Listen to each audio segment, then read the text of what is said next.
Question നോക്കിക്കേ, H2SO3 നമുക്ക് സൾഫറിന്റെ oxidation number കണ്ടുപിടിക്കണം. അപ്പൊ മക്കളെ, നിങ്ങൾക്ക് ഇതേപോലെ ഹിന്റ് തന്നിട്ടില്ല എങ്കിൽ എന്താ നമ്മൾ ചെയ്യുക? അപ്പൊ നിങ്ങൾ ചില ആൾക്കാരുടെ ഓക്സിഡേഷൻ നമ്പർ പഠിച്ചിരിക്കുന്നുണ്ട്.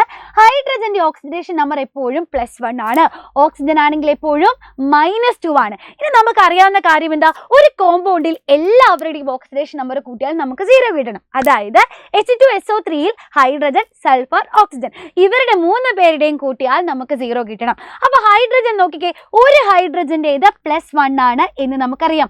ചോദ്യത്തിൽ എത്ര ഹൈഡ്രജൻ ഉണ്ട്? 2 ഹൈഡ്രജൻ ഉണ്ട്. അപ്പൊ ഞാൻ +1 × 2 ചെയ്തു. അതേ പ്ലസ് സൾഫറിന്റെ അറിയില്ല അല്ലെ, അപ്പൊ നമുക്ക് x എന്ന് എടുക്കാം. ഇനി ഓക്സിജൻ, ഒരു ഓക്സിജന്റെ -2 ആണ്. ചോദ്യത്തിൽ എത്ര ഓക്സിജൻ ഉണ്ട്? 3 ഓക്സിജൻ ഉണ്ട്. ഒരു ഓക്സിജന് 2 രൂപ. അപ്പൊ 3 ഓക്സിജൻ എത്ര രൂപ വരും? 6 രൂപ. അതേപോലെയാണ് ഒരു ഓക്സിജന്റെ -2 ആണെങ്കിൽ 3 ഓക്സിജന്റെ ഓക്സിഡേഷൻ നമ്പർ എത്രയാ വരിക? -2 × 3 ചെയ്യണം. എല്ലാം കൂടെ കൂട്ടിയാൽ നമുക്ക് 0 കിട്ടുകയും വേണം. അപ്പൊ നോക്കിക്കോ, +2 + x - x = 0 എന്ന് കിട്ടും. അങ്ങനെയാണെങ്കിൽ ഈ +2 - 6 നമുക്ക് ക്യാൻസൽ ചെയ്യാം. അപ്പോൾ x - 4 = 0 എന്ന് വരും. മക്കളെ, എക്സിന്റെ വാല്യൂ എത്രയാ വരിക? ഈ 0ത്തിന്റെ അടുത്തേക്ക് കൊണ്ടുപോകുമ്പോൾ -4 +4 ആകും. അപ്പൊ H2SO3 എന്ന് പറയുന്ന കോമ്പൗണ്ടിൽ സൾഫറിന്റെ ഓക്സിഡേഷൻ നമ്പർ +4 ആണ് അല്ലെ.